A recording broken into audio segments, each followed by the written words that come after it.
Hello, ഇത് നമ്മുടെ പൂച്ചപ്പനാണേ. അവന് 2 ദിവസമായിട്ട് വയ്യായിരുന്നു. അപ്പോൾ നമ്മളോർത്തു വയറിന് എന്തെങ്കിലും ബുദ്ധിമുട്ടായിട്ടായിരിക്കുമെന്ന്. പക്ഷേ തിരുവോണത്തിൻ്റെ അന്നായപ്പോൾ പുള്ളിക്ക് ഒട്ടും വയ്യായിരുന്നു. അവനെ കണ്ടിട്ട് ഭയങ്കര സങ്കടം തോന്നി. ഫുഡൊന്നും കഴിക്കാതെ നമ്മൾ മാത്രം തിരുവോണത്തിന് സന്തോഷിച്ചിരിക്കുമ്പോൾ അവന് മാത്രം വയ്യാണ്ടായി. പിന്നെ ഞങ്ങൾ തിരുവോണത്തിൻ്റെ അന്ന് തന്നെ വൈകിട്ട് അവനെ ഹോസ്പിറ്റലിൽ കൊണ്ടുവന്നു കേട്ടോ.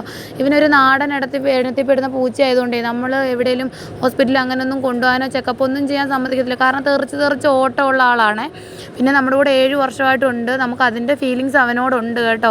അവനിങ്ങനെ വിഷമിച്ച് കിടന്നപ്പോൾ നമുക്ക് ഭയങ്കര ഇതായിപ്പോയി.